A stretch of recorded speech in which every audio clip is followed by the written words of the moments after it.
Welcome back. You're watching To The Point. As it completes 2 months in office, how does the PDP view its alliance with the BJP in Jammu and Kashmir? And more importantly, how does it view the many problems it's had to face? Those are the two key issues I shall discuss today with the President of the People's Democratic Party, Mehbooba Mufti. Mehbooba ji, on the 1st of May, your father would have completed 2 months as Chief Minister of Jammu and Kashmir at the head of a BJP-PDP government. In your eyes, has this alliance been to your satisfaction? Or do you think you've had problems, sometimes even serious difficulties? Well, basically, the alliance of these two parties with totally divergent views, coming together, we did expect, it's not going to be a very smooth sailing. And moreover, people have very high expectations because they feel that PDP is a party, who will be able to address the aspirations, and BJP at center, being at the center, is going to do lots of things as far as development is concerned. We have had initial hiccups, and to be very honest with you, we have had many problems in the very beginning, whether, it was some, political decisions. Then again, we had this September flood, and so much work is to be done. But unfortunately, till now, because we did expect once these two parties come together, we will have certain problems, and now we are trying to take off. I want to come to some of the problems you've had in a minute's time, but would you accept that because you are, in a sense, polar opposite parties, because you represent very different constituencies, both of you constantly feel a need to reassure your traditional supporters that you have not gone back on your principles and commitments, as a result of which the sort of problems we've seen over the last 8 weeks are not just inevitable, but they will periodically keep happening? I would not confine this, this mindset just to PDP or BJP. This is the mindset of Kashmir versus rest of the country. That's another reason why there are problems. That is it. That's why I think it's a good thing that both the viewpoints are coming out in the open, and once something comes in the open, then everybody has to, join together and address it. So you're saying a very interesting thing. There is first a clashing of viewpoints between PDP and BJP, even though you're in an alliance, and then beyond that, there's the clash of viewpoints between Kashmir and the rest of India. See, this is where the change of mindset has to start, both in Jammu and Kashmir as well as in the rest of the country. Because once you see the problem is there, what's the problem? And so many of the problems we've seen, whether it's about Masarat Alam, whether it's the killings, whether it's comments made by either your father or by BJP MPs, are a result of these clashing, differing viewpoints. Yeah, it's like, Kashmir versus the rest of the country. So that's where I feel that, by joining, because we had a choice to go with Congress, we had a choice to go with National Conference. But when we chose BJP, it was that there was a leadership, there was a person who said he wants to, follow Vajpayee's line on Kashmir. And then again, by joining hands with this government, we'll be able to do much more development in Jammu and Kashmir, which is need of the hour. In that context, what is the trust level between the PDP and BJP today? Has it gone up from the 1st of March when you formed a government, or as a result of these problems and difficulties, has it diminished? See, if we have, we are still together, and we have had such a turbulent, start, if you recall it. And I think, it's very important that people in BJP and rest of the country are also trying to understand, because while you are in opposition, you start, the way what Congress is doing today. They are trying to, pick holes in each and everything. Now BJP understands what the Kashmir problem is. Because whether you talk about... Do you feel that the BJP's understanding of the Kashmir problem has improved? I think it has started, it's not so. Kashmir is a very complicated, issue. But the improvement is there in their understanding? I do understand that. There are some people, in every party you have hawks.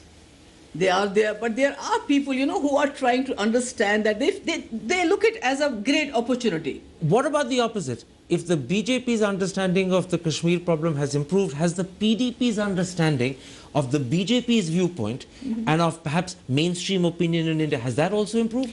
See, my father is a great believer in democracy. So he feels that, Indian democracy has that kind of, space in it where you can, it's a battle of ideas. So, are you today more appreciative of the BJP and mainstream Indian opinion? See, so when I said that the opinion is not confined to BJP, what happened to Congress when they picked up Afzal Guru from 28th and hanged him? But let's not get lost in the past. All I'm asking is this. You said a very honest thing, Yeah. BJP's understanding of Kashmir has improved, and that's a good thing. And I'm simply asking the opposite. Has the PDP's understanding of A, the BJP, and B, mainstream Indian opinion also improved? See, I don't think we need to learn. We already know, because that's why we are a part of mainstream party. That's why we are a part of Indian democratic system. So That's why we fight elections. So BJP needed to learn, but PDP already knew. Not only BJP, I think all the parties in our country Need to understand Kashmir. Need to understand what the Kashmir problem is, because, Kashmiris have given a huge mandate this time. They have voted in huge numbers, but what are they getting So then in come return? back to my original question. Has the trust level between BJP and PDP improved since March 1 when you formed a government, or has it diminished because of the problems? And in fact, you were very honest. You said you had a turbulent start. Very turbulent start. So has the trust level diminished? I would say that once they have started understanding things, and I think for the first time, they are really getting, to know what Vajpayee ji understood about Kashmir. And I'm happy about So that. this is a learning experience for Mr. Modi as well. I think it should be a learning experience for everybody. I mean, whether it's all the political parties, they should put aside their differences when it comes to Jammu and Kashmir. One more question before I come to specifics of the problems you faced. You were very open and honest when you said we had a very turbulent start. How difficult was it? Were there moments when you said this is going to collapse? We have an agenda of alliance where we have sorted out all the nitty-gritties. Whatever we are talking about is not something that we are saying today. That I understand. Yeah, it is there. But did the turbulence start worry you and say, oh my God, this may not last for 5 years? The problem is that Karan, my father, is not a person, who pursues power. He took this opportunity, looking at it, it's an opportunity. He wants to do something. So he wasn't put off by the turbulence? No, he was not at all. Because if you can't do anything, I mean, being the chief minister was the easiest thing if you could have gone with So Congress. his attitude was, I'll give it my best shot. Yeah. But if Yeah. it doesn't succeed, Yeah. it doesn't succeed. Yeah, that's right. Because He wasn't determined to continue in power at all costs. no, not at all. He will never do that. He was ready to walk out if he had to. I mean, the thing is that we have assured people that we will not compromise on their honor and dignity. And that's why it took us 2 months to charter a program. Let's then come, in the context of all that you said and in the open, honest admission you made that you had a very turbulent Very start, turbulent, yeah. to some of the specific problems you've had to handle in the last 8 weeks. Now, recently, you've rearrested Masarat Alam, and you've rearrested him under the Public Safety Act. Now, I recall Mehbooba Mufti as an opposition leader frequently criticizing the PSA. You called it a draconian act. Doesn't it feel odd that you should now arrest a man under that act? Well, if you recall, we were the ones who have released the most senior leader of Hurriyat, that is Alisha Gilani, in 2003, and he has been out since then. Masarat Alam is a very small, person when you compare it to Mr. Gilani. We believe in, having a battle of ideas. But once a person, he can use the political space to talk about his, political aspirations, whatever they are. But once a person starts, kind of attacking the law and order situation, making, situation bad for the people in general. He crossed a red line. Yeah.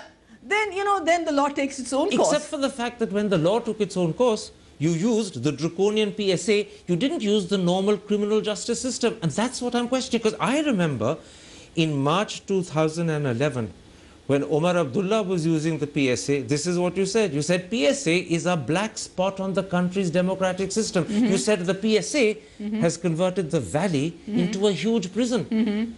And yet today, Mehbooba Mufti's government is using the same PSA. Why? Well, Karan, when a person, we took so much, criticism while obeying the Supreme Court order and released him.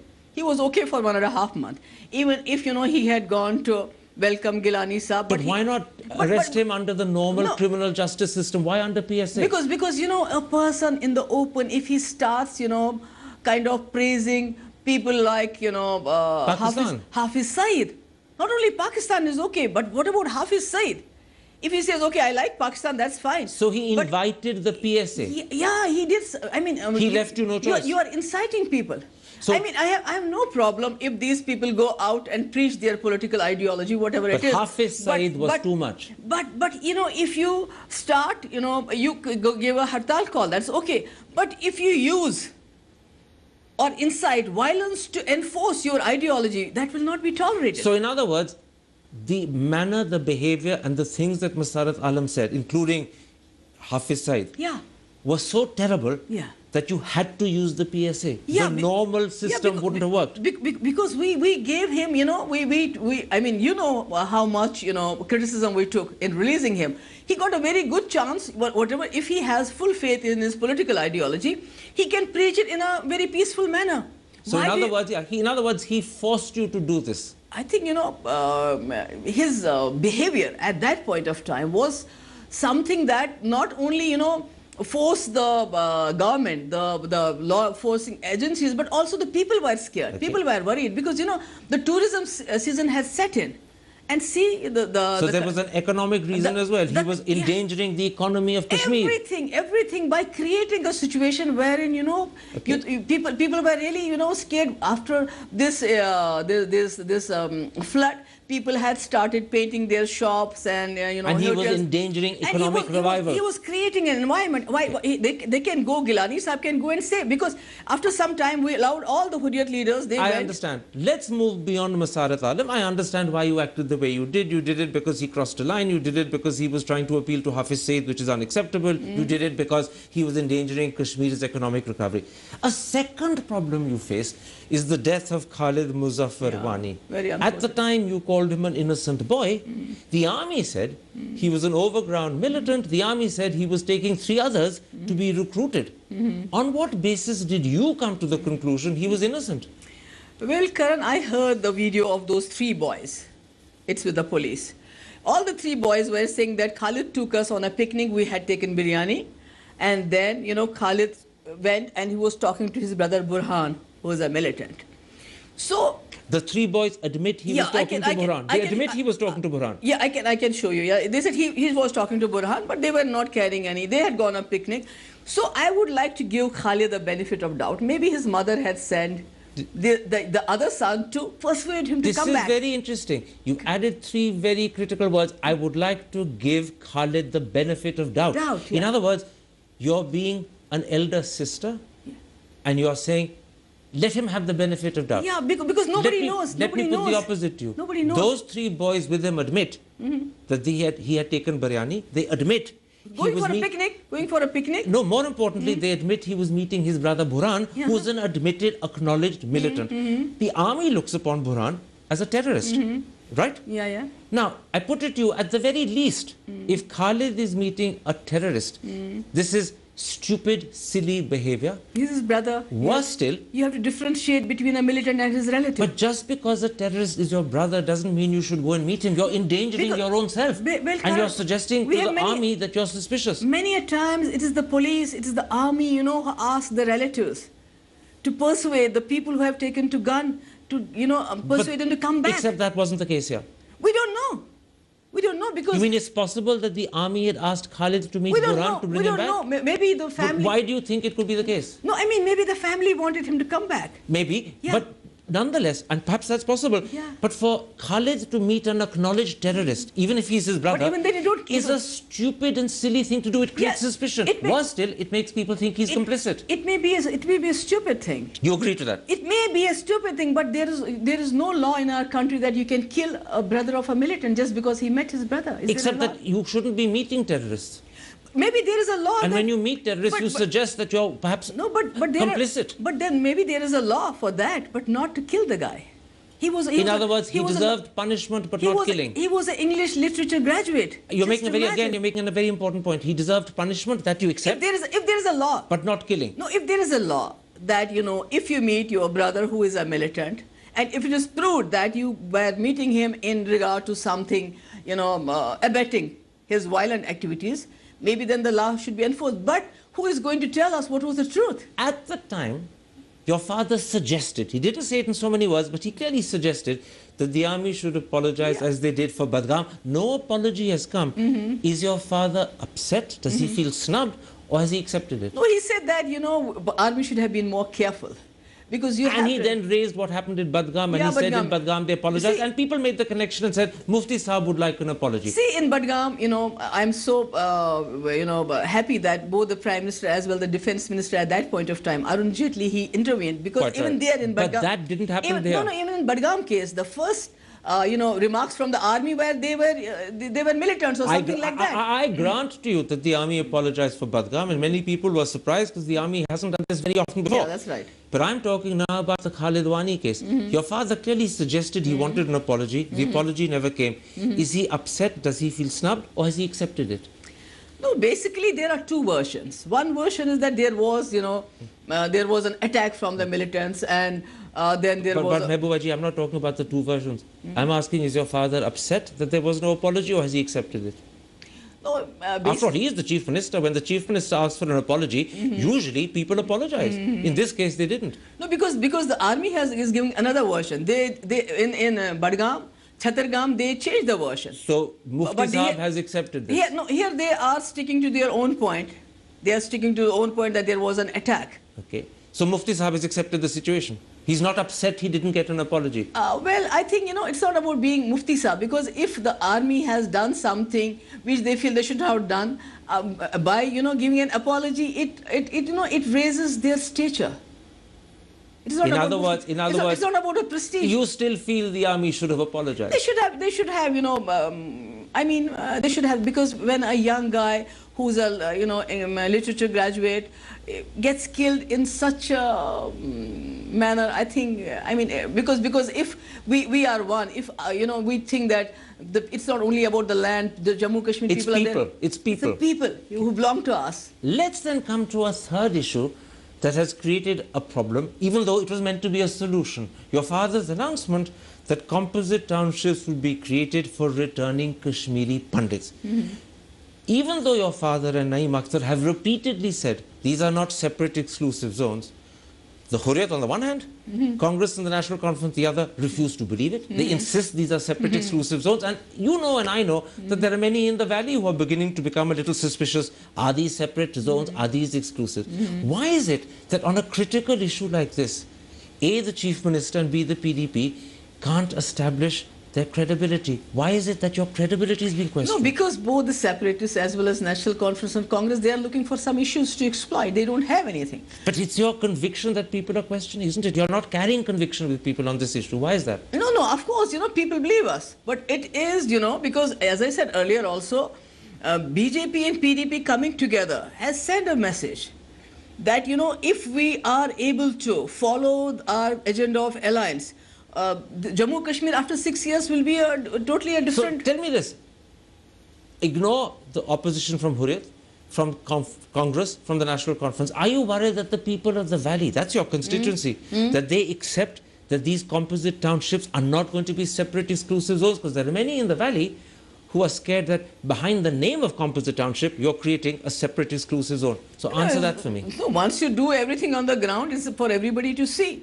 The proof will be in the pudding, in its exactly, eating. because my father, he believes, he is a great believer that, Kashmir is incomplete with these Kashmiri Pandits, and he wants, because during his tenure, we did Tulumula, we built, this mutton. You're committed to bringing the Pandits back? Kashmiri with honor and dignity. How much of a priority is this for your father? This is one of the most important things, because one of the most. Because there are many things, but this is one of the most important things, because we feel that when we say Kashmir is normal, it will be only normal when Kashmiri Pandits can return back to their homes. Many people point out, and this is a point I think your father wouldn't disagree with, because actually he made the same point in the assembly, that composite townships has been tried before, and it didn't work. As your father said, only 15% of the Pandits came back with that. Why do you think this time around, something that didn't work earlier will be successful? Because we are very serious about it. In fact, during our tenure, till then Tulumula will be visited by a few hundred people, but it started going up. You mean your effort will be a better effort than the earlier effort? Very serious one. It's not about talking on TV, in TV studios, saying we are going to take Kashmiri Pandits. You're determined to make this succeed. Because we believe in our heart of hearts that Kashmiri Pandits' return is going to be a real test for normalcy. One other question about composite townships. I accept that these are not separate exclusive zones. But the truth is they are different areas to where the Pandits used to live. Why are you not giving them the protection and security they need to go back to where they lived, so you recreate the old mosaic rather than create new areas and thus create a new patchwork? We'll be exploring many options. If Kashmiri Pandits will feel secure by going back to their own villages where their Muslim brethren are already living. So that option is open still? Every option is open because we will be discussing it with the Kashmiri Pandit community. So in addition to composite townships, you could also give them security to go back to their old villages and rebuild their old homes. Already, many of, people at the top notch, many doctors I would not like to name, they have already built their homes in Kashmir Valley. They are trying. So both options are open. Yeah. A new township as well as a township where Muslims, Kashmiri Pandits, Sikhs, and maybe even Buddhists from Ladakh would like to stay. So there are two options, a composite township, or go back to your old villages, rebuild your own homes, and live as you used to live. Exactly, whatever makes them feel more secure and comfortable. Let me then come at this point to one other issue. It's an issue that's very important to the Valley in particular. It's one of the critical promises made in your Alliance for Agenda, and it concerns the Armed Forces Special Powers Act. In that agenda, you said, the coalition government will examine the need for denotifying disturbed areas. You've been in power 2 months. Has that examination begun? Oh, we have, already I said we have not even taken off the way we would like to be. So give us some time. So the examination hasn't begun? No, it will take us, it has been just hardly 2 months. Except that this is such an important thing. It is the most important thing. There you are. You say so yourself. It's one of the more, why? Because I say Armed Forces Special Powers Act was brought into when you had number of militants going into thousands.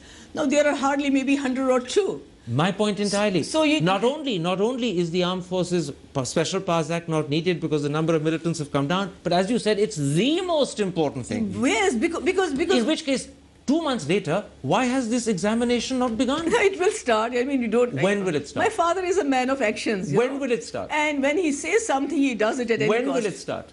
Sooner. Well, but what does sooner mean? See, we have said, as far as Armed Forces Special Power Act, it's not going to happen in one go. That I understand. But when does the examination start? Just the examination. When does that start? Give me a date. I can't give you the date. I'm not in the government. I can't give you the date. But you need Will it start this year? Of course, as the situation, improves. And as the situation improves, is the let-out clause? No. My thing is that, let's let tourism start taking off. Let's start a development process because we would... So after summer, not before? I can't say that. That's for the government to say. But let me tell you, if we sit on this chair, during these 6 years, either the chair goes, Mehbooba ji, can I ask you 2 questions? You're clearly saying... Armed Forces Special Power Act has to be revoked in a phased manner. But that will possibly not even happen in 2015. No. It may happen any time. But the thing is... But it can't happen any time if the examination won't start till after tourism happens. No, it's not. And then the examination will take 2-3 months. Karan, I'm saying we have to take everything along.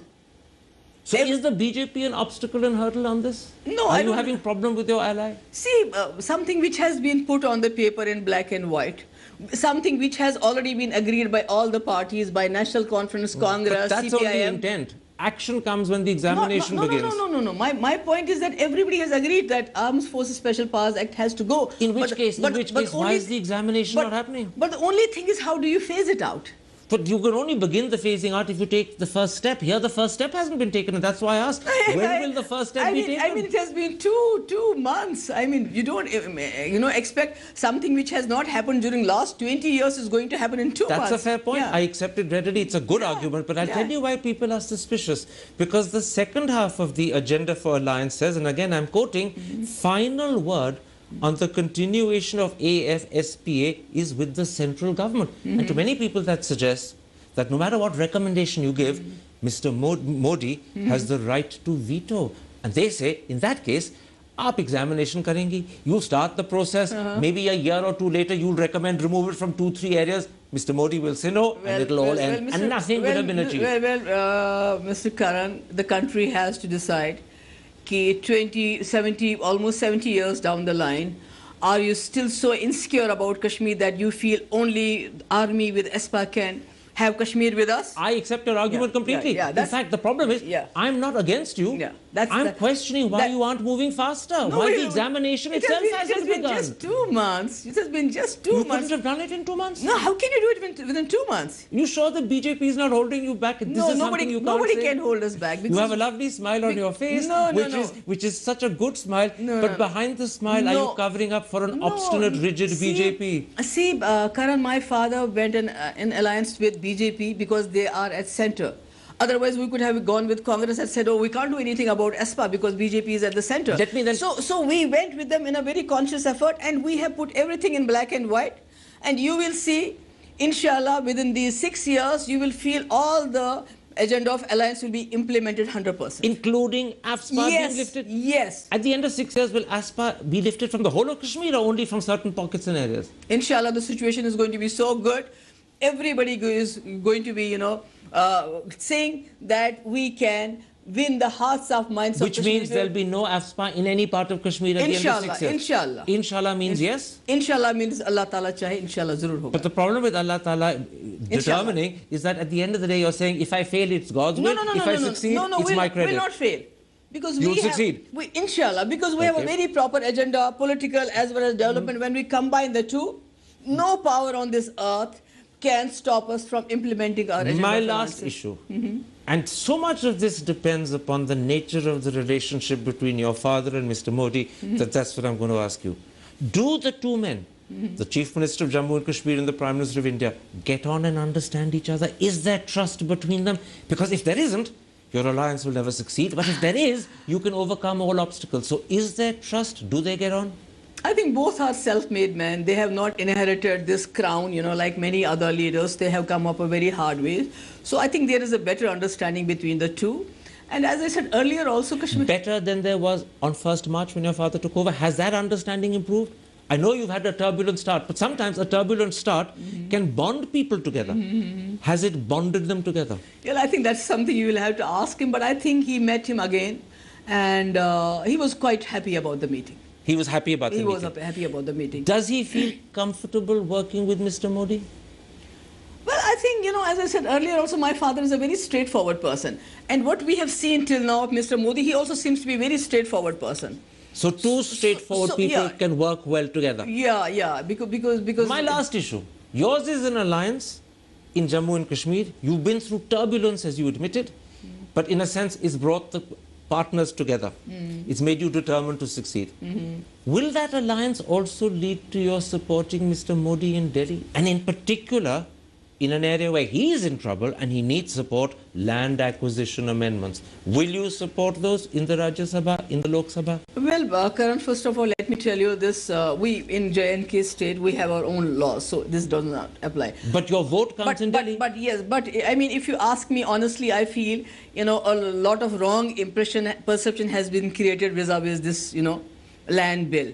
Because when you say... You're trying to find a good way of saying, yes, you will support Modi on land acquisition. See, if we feel that it is for the benefit of the people, because farmer's son wants a job today.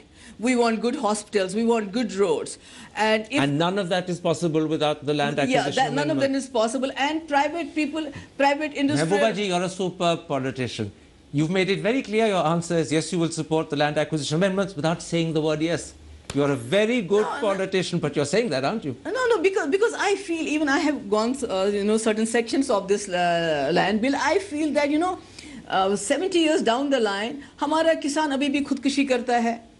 तो इसका मतलब है कि, अगर उसके land उसके पास है, जिसको बेच के गवर्नमेंट को अस्पताल बन सकता है, उसको बहुत ज़्यादा पैसा मिल सकता है, अपने बच्चों को अच्छी तालीम दे सकता है, because we have not been able to give them irrigation. In America, land, agriculture की बहुत कम इस्तेमाल होती है, but they are more prosperous. माफ करेगा, I'm running out of time, which is why I'm pushing to end it, but you're saying a very important thing, which I'll underline for the audience. Without using the word yes, you have used the subtlety and cleverness at your command to make it crystal clear that you believe this land acquisition amendment is in the farmer's interest, is in the national interest, and you're hardly therefore going to vote against it. And your laugh and that lovely smile says it all. Mehbooba Mufti, a pleasure talking to you. Thank you so much.